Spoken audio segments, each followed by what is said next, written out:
Hello and welcome. We are back. It's all for women's football and it's the end of the season. It's all pretty much finished. There's only one or two games to be played all across England. We're here to have a little look at where we stand now. It's the end of the season. How's it gone?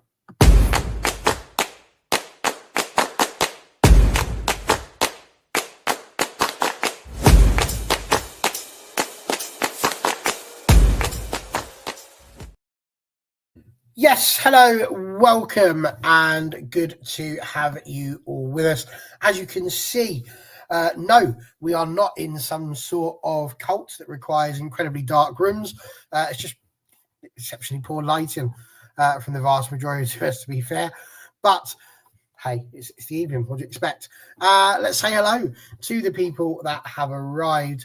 Just below me, we have got the wonderful Sean Mishra. How are you doing, sir?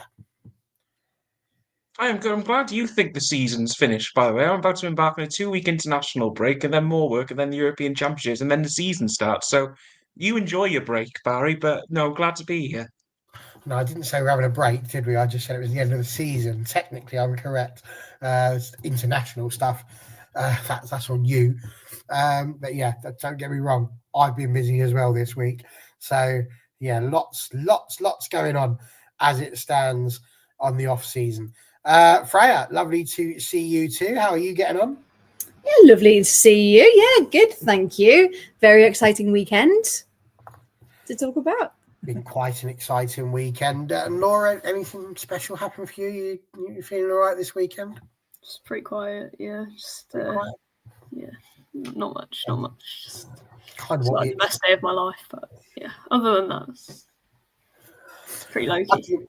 I can imagine. I can imagine it being the best night of your life. And do you know what? Even though this is going to be one of those shows where we're going to let you off the leash. Ordinarily, we try and maintain a little bit of decorum, and we try our very best to not show any biases that may ordinarily creep into our lives. But I get the feeling that for certainly one of the people on this panel, that's going to be incredibly difficult. And that's, to me, got to be the place where we start, because this weekend was, unbelievable, to be absolutely honest with you. Just unreal. Barcelona have been beaten by Manchester City. They have now been beaten by Arsenal. They absolutely whooped Chelsea. And I don't think there was anyone sat here, including Laura, who genuinely thought that it was going to go like it did. And I don't mean that Arsenal weren't going to win, because there's always the opportunity that's going to happen. It's football. But to have won it to have deserved it, I think, really, is what I'm getting at. It wasn't a case of they went on and just nicked a goal. They completely played Barcelona at their own game. Laura, you were there, which is part of the reason why we've dragged you in with virtually no sleep and no voice, because what a moment that must have been. Tell us a little bit about what it's probably. I don't know if you've been to London today and went through the old trophy lift that they did outside the stadium, but on a scale of 1 to 10, with 1 being me and 10 being Katie McCabe, just how has it been for you this weekend, and what was it like in that stadium? It must have been unreal. Yeah, it was just absolutely incredible. I keep like just replaying everything in my head because I don't want to leave the feeling. Like I'm like can't move on from this moment. I'm just gotta stay in it for as long as possible. I don't think I quite matched Katie McCabe, but the feeling was there. I felt I didn't have to touch any alcohol. I did have a glass of green wine, but I felt drunk. I acted probably like I was drunk because I just felt so good. Like it's just absolutely unreal. Even the build up and being out there with all the Arsenal fans, being in Pink Street, the fact that like just being with that volume of Arsenal fans and women's football in that way, from the place where you started supporting it when there was maybe kind of like, I remember watching Arsenal play Nottingham Forest in 2012, and like I got signatures from all the players because there wasn't even a queue at the barriers. I was probably like one of 5 people asking for them, and you're there stood next to Alex Scott, and then to hear where you're filling sways of like Sporting Stadium, and it's just like incredible, everyone chanting. And I remember we were joking, like semi-joking before, it was like, it's going to be a Stina winner, it's going to be a Stina winner, if it's going to happen, it's going to be Stina. And we just like concocting these like scenarios where Arsenal win, and we were like, right, if we get to 20 minutes and they've not scored, we'll be proud of that. We'll be happy with that. Like, what are we going to be happy with? We'll be proud if we can come away and say, you know what, they put on the best performance that they could, and they were respectable. And we were like, we'd be happy with that. We want a moment. And it's like you hit all these markers in the game. You get to 20 minutes and it's still 0-0, and you're like, shit. Is this gonna happen? Like we're doing something here. We actually look good, and then you get to half time. You're like, we just got to keep it to 0-0 at half time. Maybe we should have taken those chances in the first half when we had a good spell. And then 50, 60 minutes, and like it's getting nervy. Everyone looks really tired, and you're like, let's bring on some subs. The person next to me was like, who would you bring on? So it's got to be Mead and Blackstenius. So lo and behold, Mead and Blackstenius come on, get the goal, assist and goal. And then it's like, I didn't even say at that point that we were going to win. I just turned to the person next to me and was like, we've had our moment. Like, this is still Barcelona. We look incredibly good, but this is Barcelona. Like, they win. And and then you get to 80 minutes and you're like, this is going to be so painful now if we don't win this. And I think that was probably the worst 15 minutes of my life. I climbed to the top of a hill in Lisbon, and it's a very, very steep hill earlier in the day. And my heart rate trace was higher in the last 10 minutes of the game than when I was like climbing up this really, really steep hill. And I was gasping up that hill. So it was horrific. But yeah, just followed by the best feeling in the world. The last time I was at a game where I turned around and hugged everyone was in the Ultras End at Hertha Berlin, German football atmosphere. And yeah, everyone was hugging each other. Everyone was crying. Like, it was unreal. I just like it's still not sunk in. Like, it's incredible now. Like, even just describing it, the feeling that comes back. And I had a 17-hour flight on Sunday, and like 5 hours in Nantes airport, nothing was dampening. I was just watching highlights clips. Felt so happy the whole way, and like that was in the trenches experience. But it was incredible. Well, I mean, I can only say I can imagine what it must be like, but I've not been there, so to speak, in terms of such a game. But Freya, it was, I mean, a heck of a game plan that was put out there by Slegers, and how she has just brought this team up. They asked her afterwards, what has she done differently? Because it's the same players. Like, there's not been a huge change. The only change really is the change in manager, and the fact that Jonas has gone and Slegers is in. There's been so many nice things that have knitted this together for Arsenal. And listen, I'm a proud Manchester United fan. I'm in my shirt. I'm sorry, I've just come straight off of another show immediately from there. But like, genuinely, that there's no part of me that can be angry, upset, annoyed that Arsenal have done this, because it's such a good achievement for them. And yes, there's going to be one or two fans that are probably going to let them down in terms of me feeling that joy and happiness for them. But seeing people like Laura, who worked hard to help build this channel up at the very beginning, it's just delightful. But they could have been ahead earlier, just before half time, millimeters offside. It was offside, but still, what a moment it could have been. That you almost felt like a bit like United felt when Leah Goulton scored in the FA Cup. It's been ruled offside. That's it now. Barcelona will come back, but they just didn't. Just Arsenal just nullified them all the way through, and a deserved win in the end. Yeah, 100%.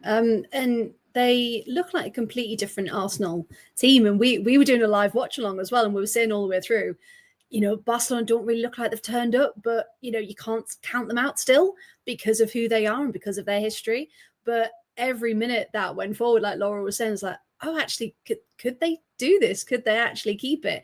And like the defense was out of this world. And, it was such an incredible team performance that literally any one of those players could have got player of the match. And to have a team like that and that performance against Barcelona, to make them look like not even like Barcelona, like I don't know who they look like, but it wasn't this, elite side. So the fact that Renee Sleggers has come in and she's given them this new renewed energy and renewed belief in who they can be and to play football with such freedom. And it was a pleasure. It was a proper pleasure to watch. And especially as a neutral, we had nothing in the game either way, but for an English team to go and do it, I think the majority of just football fans in general were just so happy that they could do it, and in the manner that they did, they deserved the win as well. It wasn't a fluke; it was properly deserved. Absolutely, and Sean, from your point of view, it was again a really, really interesting match to watch, and a little bit of a chess match at times. There's a bit of a discussion going on in the chat as to whether or not Sleggers spoke to Emma Hayes and that sort of thing. But do you think the fact that it was one game, it's not one over two legs, a two-legged game can be a really difficult game to navigate, because in the back of your mind you always think, oh, we've still got another 90 minutes after this, you can rectify the mistakes that you made in this one. That's it, you make a mistake, you've got to fix it in that game. And I don't know, I kind of feel like that probably helped sharpen the focus of some of these Arsenal players, whereas for Chelsea, it was a very different animal in that respect, because they're going over two legs. There's a part of them that's thinking, well, we have got another game to go still. Well, you say that, but Freya and I have seen both of our teams play Arsenal towards the end of the season in a one-off game, and absolutely humiliated Arsenal in a one-off game. And I think going into it, Villa and Brighton, we're not very good size, as JJ said. We're great. I think Barcelona are probably a little better than us. So that's why you sort of go into it thinking, well, if they did that against Brighton and Villa, like, what are they going to do against Barcelona? And I think a lot of the focus on Arsenal has been on the likes of Russo and Caldente, and rightly so. I think they've had remarkable seasons, but that defensive effort was incredible. The fact that Williamson and Catley put in block after block. I was really impressed with Katie McCabe, actually, because I do think she can get forward quite a lot, but to contain Graham Hansen like she did, that's not an easy task to do. And she was anonymous for so long. And then Fox is such a solid right back. And I think Pina had a little bit of success against her, but if you get past Fox, you're going to have Williamson there straight away. And I just thought the whole defensive effort, because Barcelona did have their chances. There was one that Bonmati cut inside, and Williamson and Catley both fly legs in to block the shot, and it clips past the post. Pina hit the crossbar, but just on their defensive resilience, I think they fully deserved that, and fair play to them. Look, I wanted Barcelona to win. I hold my hands up. I wore a Barcelona shirt in the pub. But as soon as that full-time whistle went, fair play. There's no complaints I could have had, because that was just, when you say that was a team performance in its truest definition, like the best team won the Champions League. I think we can all fairly say that, I think. Very interesting. I wore a Barcelona shirt when Arsenal played Barcelona in the Men's Champions League final, and I giggled heartily at my best friend who I was watching that with. It really contrasted with this one, because my exact words to him was, I don't care who wins this one, I just want it to be a good game. And I found out that afterwards, actually, I did care a little bit more than maybe I thought I did. And Laura, I'll be remiss not to ask this question, because there'll be people who watch this who haven't necessarily followed women's football for an incredibly long time. I'm relatively new in the grand scheme of things. There's been 3 or 4 years where I've been watching it, but certainly not to a level where I would have gone back and known too much of the history. But for Arsenal to be the only team in Britain that have won the European Cup is an amazing thing anyway. He did that in 2007. For them to now be the team that's won it twice, and I promise you, Chelsea fans, I'm not saying this because I'm trying to gaslight you, but the fact that they've managed to do it, and this is all Chelsea been going on about, it's caused a heck of a ripple on social media. That the amount of time that was spent during Sunday and indeed even into today with a number of people having a go at Chelsea for not performing at the level that they should have done in their mind in the semi-finals, for not going on and getting there, almost as if they have the divine right to be in that final ahead of Arsenal because they are Chelsea and they are the best team in England. There's no doubt about that one.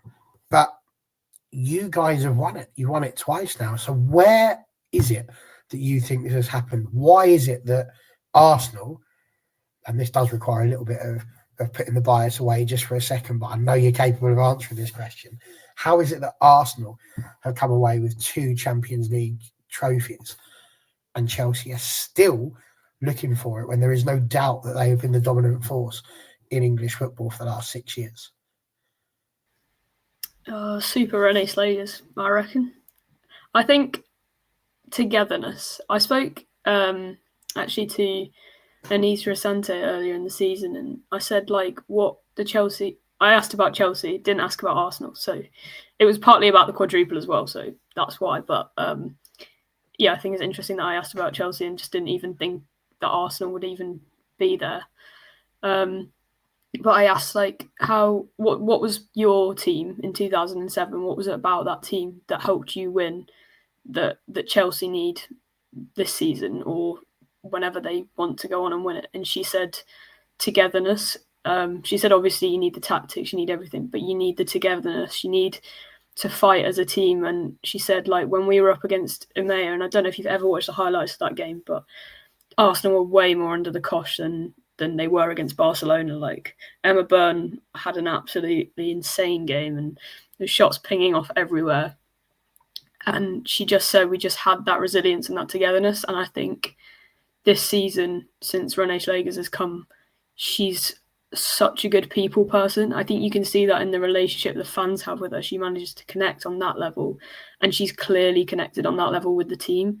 And I think for Arsenal to have been the first team that's ever gone from the very first round of the Champions League all the way through to the final and played all of the matches, no team's done that before. I think, and the way in which they've done that, if you look at all the results and the way they've come back from behind again and again and again and again, it starts against Häcken, it starts against Bayern Munich, and then against Real Madrid and against Lyon. Every single win feels like a team performance and a show of resilience. And I think that defines this Arsenal team. And I don't know, maybe Chelsea haven't found that yet. And I do think it's hilarious that clearly they put all their eggs in the Champions League basket and brought in Germer and brought in Walsh and brought in Bonpastor. And I reckon, all they needed was Caldente, it turns out, because she's the one that wins the Champions Leagues. But yeah, they still weren't able to do it. And I think they've been unlucky in meeting Barcelona in 2 legs in the semi-finals, which is also quite funny. But they did get it wrong, whereas Renée Schlegers got it right tactically. I think there's an argument that Bonpastor maybe wanted to go to a back 5, which I think Arsenal did at times in that final, even though they didn't change kind of their personnel. They definitely kind of went into that back 5 shape out of possession, and Bonpastor maybe wasn't able to do that because German was returning from injury and Natalie Bjorn was out. So maybe she didn't have the complete flexibility to do what she wanted. But that being said, you take a 2-1 deficit back to Stamford Bridge, which they could have done. They could have kind of held it there. Instead, they try and go for it. And they just got it wrong. And I think Arsenal just executed it so well. And I've seen people in the chat being like, Barcelona dropped a stinker, but I think you just have to give all the credit to Arsenal. They did that because they came up with a team that just wanted it more. And I think it shows how hard it is to win that 3 times consecutively and how impressive it is that Lyon did that. Because just fighting that way is it's just so hard to keep that desire up. And I think Arsenal just came out and wanted it more and executed that plan to absolute perfection.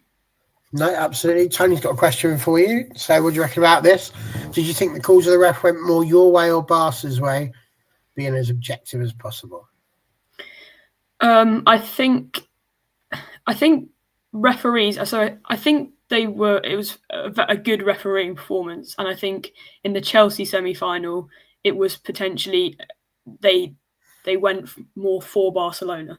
So I think it looks like it went more to Arsenal in this game, but I think actually there wasn't a decision where I thought, oh, that was a bit soft or Arsenal shouldn't have got that. But I think Barcelona love to appeal for things. They love to have that having a go at the ref, and I think in the Chelsea semi-finals the ref they sold them that, whereas I think this ref was just not having any of it. She waved play on when Barcelona's players went down softly, and I do think that, and I think Barcelona then, when they began to get frustrated, they started just having a go at the ref for everything. So yeah, I don't think it was necessarily biased either way. I didn't notice anything. I usually do. I mean, they didn't give it's not like they gave the McCabe penalty, which wasn't a penalty. So, I don't think there was anything that was inherently biased. Please, obviously, I can't take away my bias completely. So please tell me if I'm wrong there. But that's how I kind of saw that. Trying to be as objective as possible. I mean, I honestly didn't see anything that was an outrageously poor decision. I don't think from the ref. I thought it was a standardly good performance. If I was giving them out of 10, I'd probably give them 7.5, 8. I didn't think it was the world's worst performance at all. Freya, I'm going to ask you a slightly different question on this one. We've asked how it is that Arsenal have succeeded where Chelsea have failed.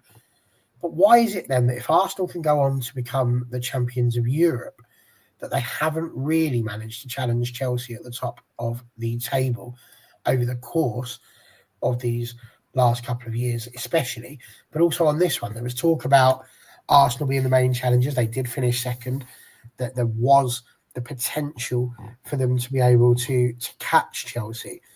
Do you think they just sort of, I choose my words carefully here, but do you think they just sort of gave up the league as soon as Chelsea had beaten Manchester United and knew that they were going to be a bridge too far, and they just held on for the Champions League? Or is that being a bit disingenuous to the girls? Yeah, I was seeing the comments in the chat about Arsenal abandoning the league. I don't think abandoning is the right word at all. I just think they knew what they were capable of, and they knew that Champions League finish was in their sights. So they were able to do that and to keep it. And with Arsenal, yeah, Sean's mentioned against Villa and against Brighton, and all teams aren't invincible. I mean, some teams would like you to think that they are, and that they're incredible, and that they're, God's gift to the world. But in reality, if you can go out and win those games and get those points, then you will. That's the thing. No team has ever gone out and won, you know what, I can't be asked today. I'm just we're not gonna throw it all at it. So yeah, I don't think abandoning the league's the right thing. I think they knew where they were at and they had some challenges, but the fact that they've had Chloe Kelly come in and just completely, I think she's even changed personality wise, and the teams felt that new energy as well. So I think when it came to Champions League, they knew they weren't going to win the league, so maybe there was a bit of pressure off there. I can maybe understand that, but I wouldn't say they then didn't go out to perform to win it. But with Champions League, I don't think, and again we mentioned it earlier, no one went, oh, Arsenal are going to make the final. Everyone thought, oh, it's going to be Chelsea Barcelona again. It's going to be, that same old thing. But the fact that Arsenal could do it and kept doing it again and again, and you thought, actually, is there a bit, Leah Williamson was talking about magic earlier, wasn't she? A bit of magic to it. And, they then had that belief of, well, why not? Why can't we do it? So yeah, I just think this season wasn't for them in the league. And the Champions League is something separate. It was a complete different feel to that competition. So yeah, they'll go again next year after hopefully a good transfer window. But yeah, I don't think it's anything about them not turning up for the league. Fair points all round. And Sean, I suppose we'll almost finish off this section with you. And my question really comes down to the WSL as a whole here, because obviously Arsenal winning it has given us enough coefficient points that from next season, when we qualify, that the top two will actually qualify directly for the league phases rather than having to go through qualifying. Obviously, Arsenal are going to enter in now at the league phase being the holders. Chelsea are going to be in the league phase as the champions of England, the unbeaten champions of England, I should say, to keep everybody happy there. But as much as that's going on, United have got to qualify. They've got to go through 2 qualifying rounds, I think. I would assume that would only be 1 qualifying round potentially for the next lot if they get their rules sorted. Because certainly when the men's Champions League and things were going on, they made these sort of changes. But I know that on this one, third place will be the 2 rounds that are required for qualification. They make it very hard to follow where everybody's going to be on this. But I suppose the key thing of the question, because I've started rambling, is how good is this for the WSL that actually England have now got 2 opportunities straight into the group phase, which can only help strengthen our standing within Europe. Yeah, you can argue that. And I think apart from Arsenal's weird little defeat to Paris FC last season, it's normally been 2 teams from England in the Champions League group stage. That's not the problem. That we normally get there even with qualifiers. It's now down for the teams like Man United, Man City, and whoever to be that third team on a consistent basis now in the Champions League to really establish the WSL as this sort of dominant side. And you look at what United are going to go through in that from the second qualifying round. I mean, they will be a seeded team, but not easy teams. That unseeded side, you've got PSV Eindhoven, who I think have been much improved in the last season. You've got Inter Milan, who have got a lot of backing behind them. And most dangerous team in that unseeded, I cannot believe they're an unseeded side, is Hammarby. I think Hammarby have had a brilliant campaign in Champions League last season. Really good start to the Swedish season. So if you're at Man United and you run into Hammarby early on, for the likes of United, City, whoever comes third, they need to get it. But I think in order for the WSL in England to improve a lot and to be that consistent, give 2 teams in the group stages, it's down to that third place team to get into the group stage on a regular basis, I think. Fair enough there. And Laura, we're going to finish this section off with you because I know that you need to get off now. We need to let you have some sleep after you've been gallivanting about for the entirety of the weekend. And I'm going to ask you this question purely as a fan, so I'm not expecting anything else from you on this one, other than the fact that you probably are going to have to do a mic drop here, then maybe get out of the room as quickly as you possibly can. But what's the bigger achievement? Arsenal winning the Champions League or Chelsea winning a domestic treble and being unbeaten? And I will just preface this by saying Arsenal know what it's all about to win a domestic treble. They did it twice. They've done, I think it was 93 and 2001, I think. So, this isn't something that Arsenal don't know how to do. But in your mind, what do you reckon? What's better? Glad you asked bigger achievement, because I think my answer to that could be, I think better season is a harder question for me. I think bigger achievement is definitely Arsenal. Champions League hasn't been done by anyone else. Invincible and treble has domestic treble. I think you also have to take into the context of the team, and Renée Schleger's coming in.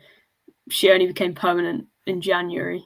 It's just a huge achievement. And the fact that the Chelsea team that has done the treble, that has gone invincible, couldn't do that and has never been able to do that, that makes it a better achievement, a bigger achievement. And it's just huge. I don't think there is. I think if Chelsea could take a Champions League instead of winning the league this season, they would have. So I think and I'm not saying that, I think doing it 6 times consecutively is huge as well. So that's another thing. But I think the fact, Arsenal winning the Champions League has to be the bigger achievement, and even trying to look at it as objectively as possible. As I say, like in without the context and just going, what's the better season? I think that's a more difficult question. But with the phrasing of like bigger achievement, I think what Arsenal have achieved this season is just absolutely incredible, and no one expected it. Like I don't think you would have the same reaction to going, oh, Chelsea going unbeaten. You'd be like, yeah, good, but I can see it happening, and I can see them winning the Conti Cup. I can see them winning the FA Cup with the opposition that they faced. On any day, Chelsea, you wouldn't be that surprised to see Chelsea beat any of the teams that they did to do that. But for Arsenal to beat that Barcelona side in the way that they did, to beat that Lyon side in the way that they did, and the whole run, the context and Chelsea spending against that, I'm not hating on that at all. I'm fully backing their spending and want to see more of it in the game, but it's still a part of that context and that team and who you have in that team, and the way Arsenal have done that is just absolutely incredible. Sorry that I have to go, but I'm running on 5 hours sleep in the last like 72ish hours, and I've been working today and working tomorrow. So Wow. Thank you for having me on. Thank you for letting me just talk about it even more. But it's been some days, and huge achievement. Well, thank you for joining us. Thank you for coming along. And like I say, congratulations. It's people like you that I'm really, really pleased for in the grand scheme of things. So well done, and thank you for everything that you've done for the channel since its inception as well. So well done, you. Go and get yourself some sleep. Thank you very much. You can all tear my opinions to shreds now. No, absolutely not. Sean and Freya, she's chatting rubbish, obviously. I'm joking. She's absolutely not. I'd have agreed with her. I genuinely would have agreed with her, because I think if any of you had said who's going to win the league this year, we'd have all said Chelsea. I think if anyone had said who's going to win the Champions League this year, I think pretty much all of us would have said Barcelona, Lyon. There'd have been a number of teams that could be mentioned. Arsenal were not going to be one of those teams. So I'd go with that. Absolutely. Right. Well, we're going to run into the domestic part of the show now, where we just kind of really want to big up Chelsea a little bit now. You know, they've sort of been beaten slightly in terms of the Arsenal win, but Chelsea have had a really good season. They've gone on to win the domestic treble, as we said, which has been done before. They went entirely unbeaten, set a new points total, 60 points. They've just dropped 6. That's it. 6 points dropped in the entirety of a season. Is this what you expected, Freya? Because we had Sonia Bompastor come in, and everybody was thinking, maybe this is the chance. This is the chance to get them. Emma Hayes is gone. We can loosen the stranglehold. And if anything, she's just grabbed hold exactly where Emma Hayes had everybody, but tighter. And it's been harder and more difficult. But they have done it, some would argue, whilst not being at their best. It was telling to hear some of these people upset that Chelsea had won a treble, but that wasn't enough. They wanted the Champions League. Is this all just becoming a bit too normal for Chelsea, that now it's so normal that they win trophies, so normal that they win the league, that actually they're sort of taking that bit for granted now? It's hard, isn't it? Because you associate Chelsea with winning, and you associate them with trophies, and you associate them with, being at the top of their game and everything. But you're right, they haven't had the best season, but they've still managed to win everything that they have. So, because Sonia said, didn't she, in that interview in the last day of the season, some players are saying, this is great, but we should be in the Champions League final. We should be. And I think it's hard because when you're used to winning, and you've got all those different trophies, like we see kind of the Conti Cup, and people don't really take that as seriously, do they, as all the other trophies? So in a sense, I don't know, I think they're still humble enough that a trophy is a trophy, and they're very aware that they've won it, and it's, it's a privilege to have. But I think for them, because they're champions, the only thing missing is that Champions League. So I think the way that they're built, and that mentality is very much they're not going to stop until they get that Champions League, and then once they get it, they'll want it again and they want to keep fighting for it. So I think it's just their fighting mentality. So I wouldn't say they're getting used to it or they're getting complacent, but I think they're just, that's their standard now, and that's their expectation of, well, it's a trophy or nothing, and they're going to be really disappointed if not, if that makes sense.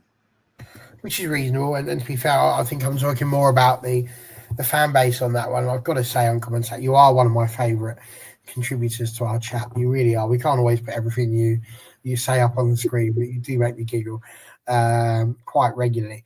Sean, from Chelsea's point of view, it's been an unreal season. To go unbeaten, I mean, I know people said Laura said it's been done before. To me, that's unprecedented to run through a season which is entirely unbeaten. They defeated Manchester City in the Subway Sandwich Cup. They managed to decimate Manchester United in the FA Cup final. It was a non-event, really, in the grand scheme of things.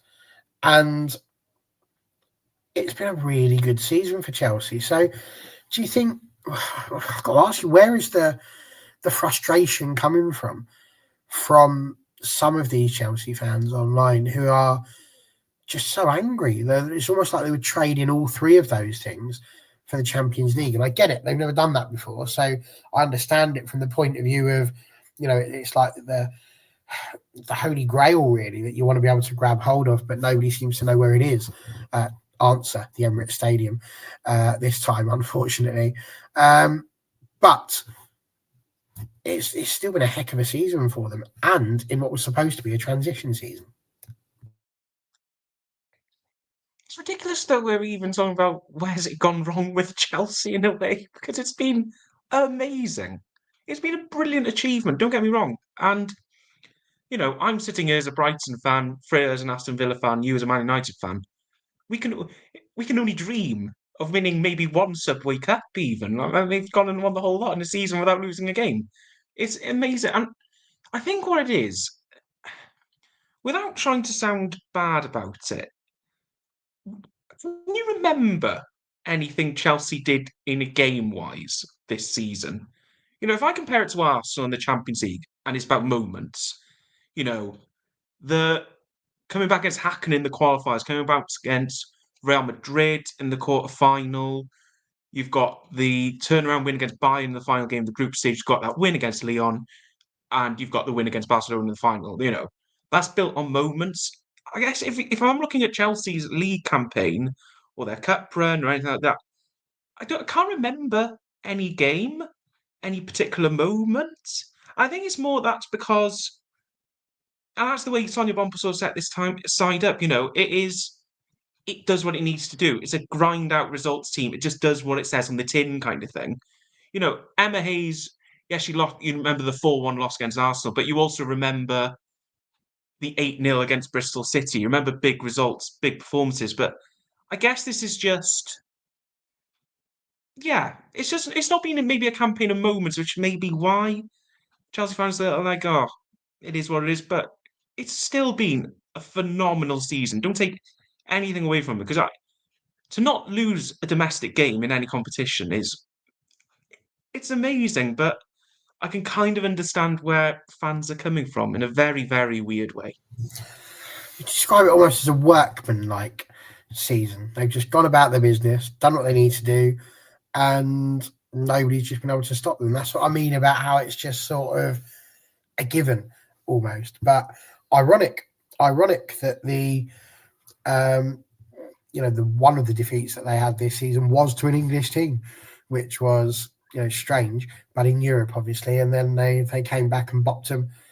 in order to get the. Could you imagine what would have happened with City against Barcelona? That would have been interesting to see whether or not Barcelona still would have made it through. We could have had a Chelsea versus Manchester City Europe. Oh, I don't know. That could have been mad. Anyway, let's move on from that. So I didn't really want to spend too long on the WSL and that sort of thing. But my last question with regards to that goes to both of you is your standout moment from the WSL, the thing that when you're thinking about this back in the record books, when you're sitting there talking to your grandchildren about the WSL season 24-25, what's going to be the moment that stands out for you both, Freya? I mean, the beginning of the season is a bit of a blur because I've tried to block it out as much as I possibly could. But towards the end of the season, I think, coming from a Villa perspective, the impact of Natalia Arroyo and her coming in and those last 5 wins in a row for Villa, considering we had 9 points, 10 points in February, and we were dancing with relegation, and we all accepted it like, right, we're going to the Championship. And it was almost over, essentially. There was 1 point between Villa and Crystal Palace. So the fact that we could then come back and win against Arsenal 5-2, can we just have that moment? That'll never happen again. Or if it does, great. But like moments like that where you, like, the underdogs won on that occasion, and it's those moments that make the league as interesting and unpredictable as it is. And I think we're talking about, is it a given that Chelsea win everything? And as much as the top of the league is pretty much the same and more needs to be done, that's a different podcast. I think that bottom of the table, I say bottom from like 6 downwards, bottom half the table, that could have been in any order. And I think that was the most exciting because we've seen what Leicester can do on their day. We saw what Brighton can do. We can see what Villa, and, from all of these areas, there were so many unpredictable moments. And I think we haven't had a season quite like it for a long time, if at all. So yeah, all of these managers coming in and just really having like the end they deserve to the season. And like Rianne Skinner, what she did once she got on her stride, and Amandine Mikel, she was getting the results in finally. So it just showed that if you take the time, you invest properly, you get the right people in, what changes can be made in the league. So yeah, I'd say that second half of the league was definitely a standout for me. Sean? Yeah, Palace's day. Yeah, relegation was that. From a Brighton perspective, I talked about the win against Arsenal. That, like for Freya, that a statement win against a big team for a team that doesn't normally fight in the top 4 is really quite special. Beating Palace, the first ever WSL game between us, that'll be in the record books. So I'll happily have that. I was getting also that the Brighton 4 Villa 2 game really early on the season. That was wild. I think Villa didn't Villa And have all the 2 red cards. Yeah, that one. Red cards, yeah. Yeah. But I was trying to think of a game that really stood out. And one came instantly to my ears: was Arsenal 4, West Ham 3. I think that game was sensational. I think the arrival of someone like Shakira Martinez, you're like, oh, there's a lot of talent outside the top 4. And for her to do what she did that game was brilliant. The resurgence of Chloe Kelly as well. In that game, you could see what a bit of confidence can do for her. And just the madness of it all, the really good. And I really like the fact it was at Meadow Park as well, for all the great work they do at the Emirates. I think it just reminded me of like, oh, Meadow Park is still quite around. It's still got that something about it. So yeah, I'll go for that. Arsenal 4, West Ham 3. Well, there you go. Fair enough. I think most of mine are going to revolve around Manchester United, but I've got to be honest, it will be that unbeaten season, because I just think that is, it's phenomenal. It really is. You can't knock it. I spent the whole season just wanting them to lose a game, and it didn't happen. So fair play to them for that. Right, we said we're going to look at some wider topics, and there is something else that I really want to get onto as well. So we're going to lump all of it. It's going to be a bit Eurovision Song Contest now, what I'm about to say. So just stick with me here. We're going to lump all of the European leagues in together, and we're just going to basically throw in what our thoughts were. So there were some big winners, obviously, in the SWPL. Hibernian have won the SWPL, which was unexpected, I think, at the start of the season. Not something you would usually expect with the teams like Glasgow City and Rangers and Celtic around there. but it is Hibs who did that. The Central Coast Mariners, that's where the Eurovision thing comes in, because they're Australian, obviously, and they somehow get into Eurovision as well. No, me neither. But that was amazing, because they got past both Melbourne sides, having finished in the playoffs initially. They weren't even in the top two, but go on to win the whole thing, which is quite amazing. Bayern obviously winning in Germany, Juventus in Italy, Lyon in France, Barcelona in Spain, and of course the mighty Cardiff in Wales. Some massive things happening that we have tried to champion through the course of this season. So we'll start, as we have done for all of this, with you, Freya. Any leagues there that have popped out for you this season? Any results there that have surprised you? To be honest, you're looking at teams like Bayern, Juventus, Lyon and Barcelona. Certainly Bayern, Lyon and Barcelona. Usual, normal sort of winners, I suppose. But any there that stuck out for you this season? I think it's just been a season where I've really taken in more of the leagues and more results, and really got into the clubs that aren't like your top four clubs, and really gone into like the mechanics of each league, which has been really good. And I think even like the relegation battles I've been more interested in, because in most of those leagues it went right down to like the final couple of matches, like nothing was certain. In the Frauen Bundesliga it was kind of certain, but apart from that, poor Potsdam. But yeah, with the others it was so exciting right to the end, and I've been following Serie A quite closely as well.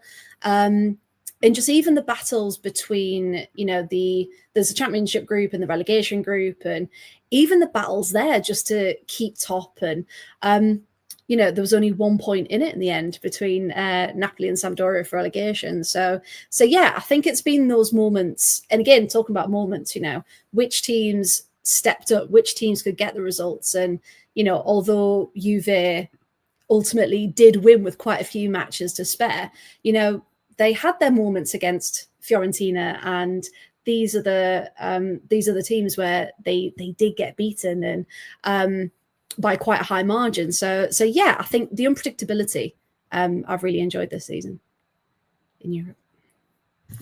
Seems fair. I mean, we talk about unpredictability, and I mentioned Hibernian winning the SWPL there. They've actually won the SWPL the second most amount of times out of any of the teams that have done it. The reason, of course, why I mention that it's unexpected is because they haven't won it since 2007, which is a long, long time. I mean, what is it with teams in 2007 winning things that come back and win it again in 2025? It's quite a thing. But Hibernian, they beat Glasgow City both times. In fact, that was the entire 5 seasons there, with Hibernian and Glasgow City finishing in the top 2. But for them to sort of have put it out of the bag now, especially when you consider the last 5 years have mainly been Glasgow City, Celtic and Rangers, it was quite a big thing, because they were the runners-up for a long period of time as well. But yeah, for you, same question. Anything that's really stood out other than, of course, the mighty Cardiff City winning again? Yeah, you teed it up beautifully. Hibernian, it's unbelievable. I did a TikTok on this, and the Scottish Championship, the Scottish title has not left Glasgow since 2008. It's not left the city of Glasgow since 2008. Glasgow City have won 14 straight. Then Rangers won one, then back to Glasgow City, and then Celtic. And with the financial muscle that all three of them have, and particularly Celtic and Rangers, and the stadiums they have, for a club like Hibs, who obviously do have title-winning history, but for them to overcome so much and to win it, by the way, beating Rangers 1-0 in Ibrox, it is stunning. I think it just shows the power of the underdog and what proper coaching and what proper team unity can do and where it can take you. So I'm delighted, absolutely buzzing for Hibernian. And also just a random one in the second tier of German football. The story of Union Berlin being promoted to the Bundesliga is astonishing. The first time ever a team from Berlin, the team from the capital of Germany, is going to be in the Frauen Bundesliga. I just think it's a remarkable story. I think it's so important. Living in a capital myself in Cardiff, it's so important to have a capital team in the top flight of any league. And yeah, I'm really looking forward to seeing what Union Berlin can do next season. I think I agree with you. I mean, you mentioned this, Tony, absolutely. And this is unreal, the fact that they've been relegated. And we did a show about this not so long ago, and it's blown my mind because, again, coming into the game and, like Freya said, getting into so many new leagues. I mean, I'm talking here about 3, 6, 7 leagues that I hadn't looked at before this season, haven't paid any attention to. And to know that these, to being put not just winners of the Bundesliga, but also to have been Champions League winners. They're up there. They're one of the big teams in women's football. And now they're going to be in the second tier of German football. It's quite something, really. So that's certainly something that will stand out for me as well this season. But lots happening throughout Europe, and a big congratulations, and Australia. Big congratulations to all of those teams, and indeed the wider ones as well, that we weren't able to cover this season. Now, I kind of want to bring this show to a close with quite a big topic. And for me, this is the topic of women's football being mugged off. And I kind of think that's what's happening at the moment. Now, we had the whole thing. We've spoken a bit about Wolves recently and how they had not told their team that they hadn't applied for promotion if they were to get it. And obviously that's left a really sour taste in a lot of people's mouths. And I would not be surprised if we move into June and see a fair few people disembarking from that particular roller coaster. We've had it with Blackburn, loads of dramas coming out of there with regards to them now doing a Reading and dropping out completely and becoming a community club, which just seems bizarre and ridiculous that a team like Blackburn can't bankroll a championship side. And not even that they can't bankroll it, they can't even be bothered to encourage people to go and watch it, to market it properly. One of the things that I think you've got to give Arsenal credit for this season is that they've shown that you can put matches on at the home stadium and get a good average. I mean, they're on an average attendance of about 28,000, I think, which is comfortably the best in English football at the moment. And so it just goes to show that with the right marketing, you can get the engagement. Not everybody's going to get 28,000. I understand that. But it creates that home for the women as well. And they're really showing and leading the way, I think, with that in terms of what they have done. But it's blown my mind how much women's football has been in the limelight for the wrong reasons. And the reason why I wanted to bring this up again on an end of season review is because I was merrily scrolling through TikTok, no problems whatsoever. And then all of a sudden I saw this TikTok about a game being called off yesterday in the London and South East Regional League Plate Final. And I was like, this is mad. Why would that be called off after 20-odd minutes? And it was between Dulwich Hampton and Clapton CFC. And it was called off not for anything that was going on the pitch, not because there was any major dramas going there, but it was being held at Maidstone United. And there were some flags being waved in the ground that Maidstone United weren't happy with. And I'm sorry, we've got to call out the club on this one. It's nothing to do with the London and South East Regional League. They couldn't do anything about it. But the club, Maidstone United, did not want these Palestine flags to be being waved. I believe there were some trans right ones being waved as well. And I want to be incredibly clear, that's not what this conversation is about. It's not about whether you're pro-Israel or whether you're pro-Palestine. It's not about whether you think that trans women should be in women's football or not. Those are all opinions that people can hold and debate elsewhere. But I don't think there should be any debate that those players who were given the opportunity to carry on, but if they were to carry on, they'd have to start from 0-0 again and behind closed doors with no fans in there, or the fans had to get rid of the flag, which they didn't want to do. And now, as a result, that game is not going to be replayed. So there's going to be no winner of their plate competition this year. And I just find that to be incredible and something that just simply would never happen in the men's game. I cannot think of a world where a match would not be played in the men's game. Obviously, it's got to be done before the 1st of June because that's when literally every season ends at the lower level. But it's not going to happen now. And it all comes down to a club, no less, just the people who are providing the venue saying we're not having that. So I just kind of wondered, first of all, if you guys had seen that in the news, but also just your general thoughts on the state of women's football at the moment this season, because there's been many, many highs and so many really big things that have been happening. But there's also been some real negative stuff coming out around some of the clubs that just goes to show that although the game is growing, there's still a big divide between the WSL and everything that goes below it. And we've got to be really careful that doesn't turn into a chasm, a Grand Canyon almost. So, Sean, I'll let you start on this one. What's your thoughts on women's football as it stands?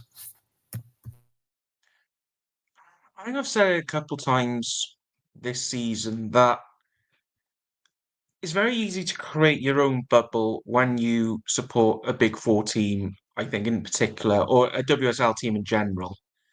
And, you have a lot of big players, people on social media, they'll all support the big teams. And I don't think you get I don't think you get a fair reflection, or maybe if any reflection and any view on what happens even below the WSL. I think a lot of even stuff in the Championship people don't know about. And I go back to this thing that you need to look after the pyramid. Without a pyramid, you will have no WSL. If it's going to fall from the bottom, it's going to all fall down eventually. And I think when we hear about things like this, there's a tendency it'll come up in the media, whether it be a journalist or whatever, brings up in the media, and then we'll have instant reaction, we'll have outrageous, blah, blah, blah. And then 2 days go by and we completely forget.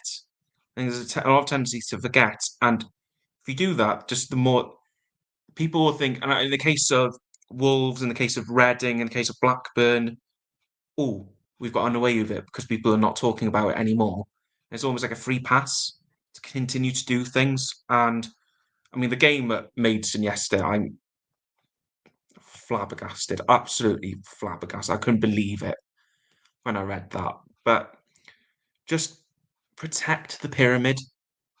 You have nothing without the pyramid. And, we've heard all about these ridiculous ideas that Nikki Dissett and co are going to do.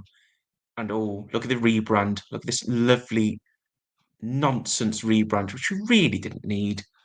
When she said, we'll try and bring Celtic and Rangers in to the WSL. The first thing she said is comparing WSL fans to Swifties.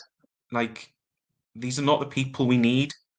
I need football people in footballing places trickling all the way down. And I don't get how it happens, but just look after the pyramid, because very quickly, especially after the Euros, because there'll be a lot of hype after the Euros, whatever England do. There'll be a lot of hype. It tends to go up in the WSL in particular. But you see, Barry, you work at a lower tier club. We also seen lower tier clubs. They'll fall away if you don't have the support. So it's just something needs to happen to protect the pyramid. And I mean, I'm actually quite worried about it. Not to end negatively on all this, but I am quite worried. I'm with you. I'm absolutely with you. I'm so with you that I thought of a joke with regards to the Taylor Swift comment that you just made. I'm not even gonna do it because it worries me. It worries me as well because there are too many clubs that are just sort of dropping away, and it's not even. We talk about protecting the pyramid. It's not even about tier 5, tier 6, because you're always going to see some of those clubs drop away that have maybe been very regionalised, tier 7 maybe, and who made it up into tier 5, which is great for them, and they realise they maybe not have the commitment because of the level that game is at the moment, and that's no shade being thrown on those teams at all. But, it's just too big, too quick in terms of what they were. They were just, in the nicest way, sort of kick about down the park, and now all of a sudden they're in I can't even call it a semi-professional league, but certainly a professionally run league in that respect, where the expectations are a lot more. So it's not even there. We're talking higher up. We're talking about clubs that are already in a league. I mean, goodness knows what's actually going to happen. Like, I can't fathom it already. What's going to happen now that they've gone down? If Blackburn are going to drop out of the league, we're going to be in exactly the same situation as we were in this year, because who do they call up? Do they just cancel the relegation, which would be the sensible one, but is that really the right thing to do? Not really. So it just leaves us in a massively poor situation. You can't even just bring up one team because there's 2 leagues below. So who do you give it to? It becomes an absolute hodgepodge of a decision to be made, and all because teams don't want to invest. And it's just as bad watching teams not even want to go up. I mean, my argument to Wolves would be, if you don't want to go up, then you need to drop down. You need to get yourself back in at tier 5 or 6 yourself, because what's the point? If you're not going to fully get behind your ladies next season, why should they even bother? What's the point? Because they know if they win the league, you're just going to go, no, we're not interested, thanks, which is absolutely mad. And again, I get what you're saying with this one, but again, it's got to be done now. The planning and everything for where clubs are going to go, it needs to happen. The decision needs to be made immediately. And the only one I can think of is to just make no relegation from the Championship, which is, again, just an absolute joke. Freya, by all means, throw in your thoughts for all of this as well. But again, over what happened at the weekend, there's so many people that say, well, politics shouldn't be in football. But Russia are banned from competing in sporting events across the world right now for what they did to Ukraine. Poppies are worn more often than not. There's arguments about that. There's so many things. It's not even being done by the clubs. Fans should ultimately have the right to be able to come in and talk about whatever it is they want to talk about. And let's be incredibly clear. And again, there's no disrespect meant here, but I didn't even know this match was happening. So the number of people that would have even seen those signs was so incredibly small that actually all Maidstone have done by calling this game off and not allowing it to happen is probably the exact opposite of what they wanted. They were sitting there going, we don't want this publicity. But it was so minute, who was going to see it? And now all of a sudden, like, it's going to be a blaze. Everybody's going to be talking about it because of the fact that they're just idiots. There's no other word for it. And it's not about whether you're pro-Israel or pro-Palestine. I'm just about pro being able to have free speech. It's not hurting anybody by saying that. They're just putting forward an opinion. I'm absolutely shocked. Yeah, because I didn't actually know this was happening. So it wasn't until you mentioned earlier that it happened. So I've just been reading up about it. And the fact that there was a crowd of 300 people. So again, quite a small crowd, like you mentioned. And the banner itself said, "Show genocide the red card." Yeah, like that you can't really argue that statement. Like that's pretty spot on. And it wasn't as if they were being violent. They weren't being a threat to anyone. It was simply a statement. And I think if they were being rowdy, if they were being, if they were inciting some violence of some sort, or, fair enough, ask them to take it down, remove them from the stadium, but they weren't. They were there to enjoy the match. I think, was it Clapton were 2-0 up at this point? And they didn't want them to wave the flags and didn't want to hold this banner up. And at the end of the day, they're not hurting anyone. And it's just a statement that isn't wrong. So you can't do that. And I think women's football, and what really shocked us about, I mean, we've known Blackburn have been in trouble for quite a while when it came out with their wages at the beginning of the season, and you know, things haven't been great for a while. But it was the fact that when they released a statement, there was no heartfelt words. It was very much a PR response. There was no emotion in it, and the wording of oh, well, they keep changing the standards for the minimum requirements. And it's like, right, so you only care about the minimum that you're going to give your club. And they don't deserve a women's team if that's what they think. And it's, you know, it's a kick in the teeth to all the players that deserve to be in the Championship, who deserve this platform because they've worked so hard for it. And through no fault of their own, from people, you know, the higher ups who hold the purse strings, have just thought, well, this isn't worth it. I'm not going to do that. And we looked into the money. It's about £500,000 or £250,000 between that, maybe 350,000-ish will run your team for the year.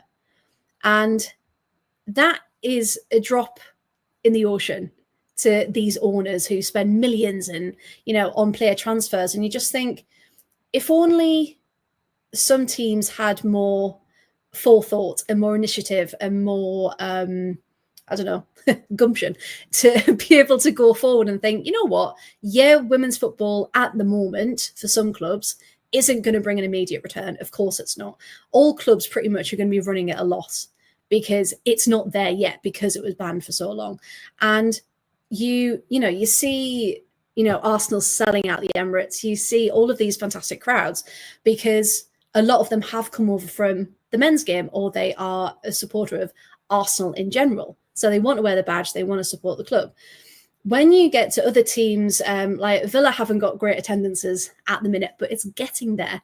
But you just want that investment and support from the club. And if you haven't got it, then they either need a new head of women's football, or they just need to completely rethink where their future's going to be. And, you know, one of Blackburn's things was, oh, well, we can't do it in our current model.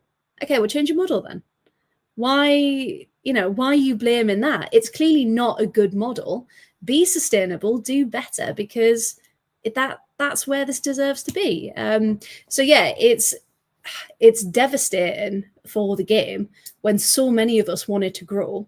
But unfortunately, there's still people thinking that's not worth it. So we just need to all prove them wrong, don't we? And there's a direct correlation, Sean, isn't there, here between the attitude of the owners and the attitude of people like Joey Barton, to a degree, where if the owners can't be bothered to get behind the women's football team, why should Joey Barton, or indeed Joe Bloggs, who just goes along and supports his football team?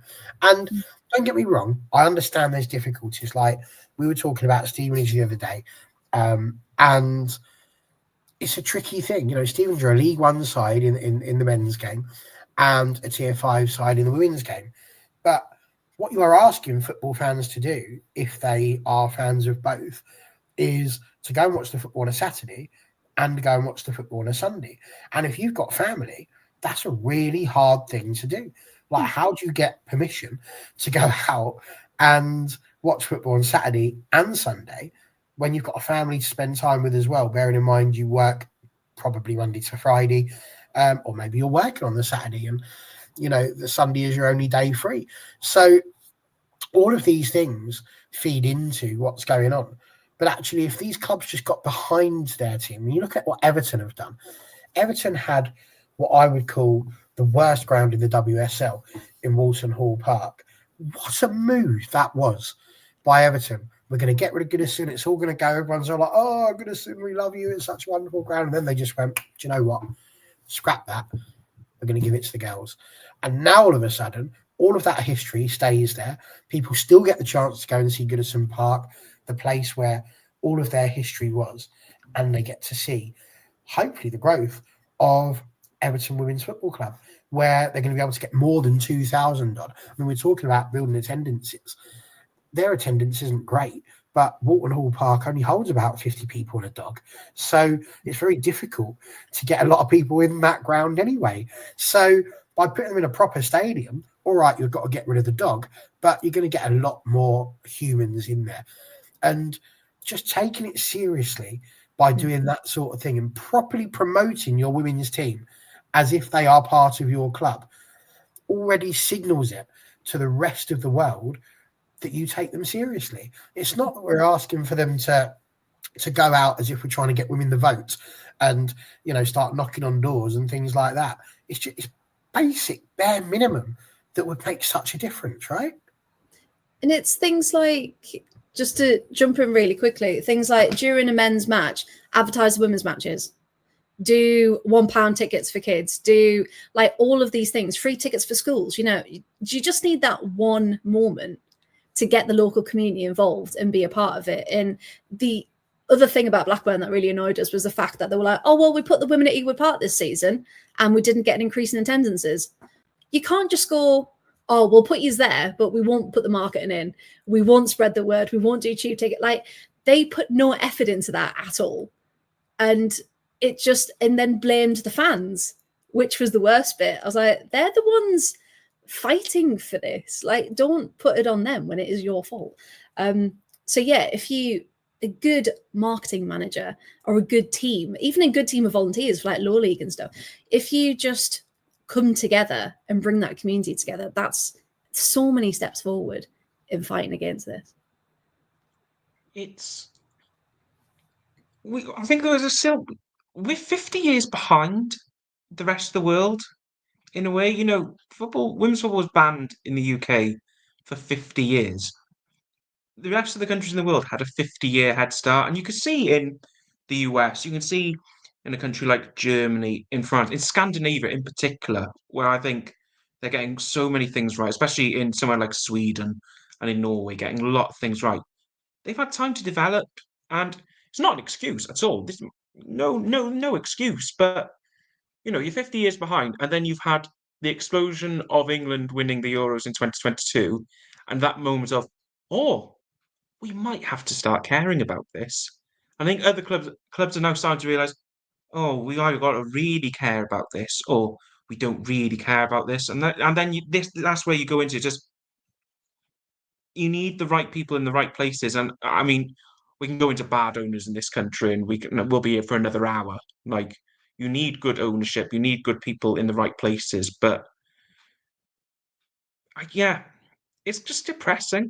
It's really depressing. And again, I go back to, if you're for an Arsenal fan, we started about Arsenal and Chelsea and how good they've done, and they're disappointed that Chelsea haven't won a Champions League. Like, there are clubs disappointed because they're not there anymore. There are players disappointed because they can't play anymore. There's a bigger picture to us, and I think we all need to kind of come back to our senses and realise, right, we need to actually support from the ground up. But we're 50 years behind, and I think in times like this, we realise, yeah, it's going to take a long old time to get everything anywhere near even perfection, to be honest. Yeah, I think you're probably right there, Sean. But what I will say is there are a lot of clubs out there that are taking it seriously, that are giving their ladies exactly what they deserve, and that's an amazing thing to see. So fingers crossed we shall see more going on there. I suppose we'll just open it up to the pair of you. Is there anything you think we've missed? Anything that's happened over the course of the season that you think should be thrown out there on a season review of 24-25 before we just sort of bring it to a nice little close and blow the candle out on that season? I'd like to I want to make it public now, because it still hasn't happened. And that man made a bet with me a very long time ago. Whoa, don't Brighton say did that, finish man, in the top. up above me as if I said something. No. Brighton did finish in the top half, and I'd like it to be known now that Connor Roberts still owes me £2, which he said he'd get me at Wembley, and then I didn't see him. So on a public forum, on this end of season review, I'd like, even into next season, if it doesn't happen, Connor owes me £2 for being wrong. Don't worry, I won't. I said my piece. What a moment that was as well, Brighton finishing top half. So well done for that. Freya, anything from you? I think the most iconic moment that's just popped back into my mind, I don't know how I forgot it, was Michelle Kang lifting the London City Lionesses trophy for winning the championship. I don't know how we haven't mentioned that, but yeah, what a moment for Michelle Kang.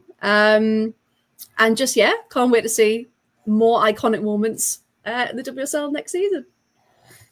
Well, there we go. It's time to say a big thank you to all of you, especially you, Tony. You're here every week and get involved in the conversation. So well done to you. And Sweden being the first professional women's league. Do you know, it doesn't surprise me when you start thinking about how well we've seen some Scandinavian teams do in the early days as well. So well done there. Iconic moment. The World Sevens being the best tournament ever. Did you two catch the World Sevens? That wasn't a real tournament. That was insane. Whoa. What rules? It wasn't a real tournament. No. As in, like, there were no rules. People just had the best time. Like, it wasn't really like a tournament. Like, I get what you mean. It wasn't quite as deeply officiated. We went from Man United cartwheeling out onto the pitch to a very serious Champions League final, and emotional whiplash from the two. Until you got to the game, though, when it got to the final, that did feel a lot more serious than all of the other games did whilst we were watching. And God bless Tuva Hansen. Just thank you to Tuva Hansen. Thank you for Bayern Munich, for being the vibes team I did not know I needed in my life. Have brought me great joy in the past couple of days. Just Tuva Hansen, Bayern Munich. Chapeau. Did you see them using their trophy as a drinks tray later on in the night? No, I did see them challenge on a bike, which was quite something. Yeah, it was a wooden disc that was their trophy, and they just had shots on it later on. It just had stains on it. Great. They were unbelievable then, weren't they? Those little round things. It was clear they'd spent the money on giving the money to the teams that were involved as opposed to on the prizes. But yeah, I thought, the World Sevens was absolutely brilliant. There's another one coming up in November, and that will be based in America with all NWSL teams. So that will be very interesting to see how that goes. But yeah, World Sevens was absolutely superb. Right, well, there we go. That has brought us to the end. We will be looking at having another show this week because there is a show that we often have over on our sister channel that we feel belongs on this channel. So it will definitely happen here. And that is, of course, our WSL Team of the Season show. It's always a big one. Always has lots of punch-ups and all sorts going on in it where people nail their colours to the mast and it will be superb. So make sure you get there for us. We're just trying to work out what day, because I was initially thinking Friday, but of course the Nations League is going to be on. And so, we want that to be the main event. So it could be Wednesday that we are looking at. So do get yourself in there. But until then, Freya, Sean, thank you both for joining us. And I hope you all have a superb week. See you Wednesday.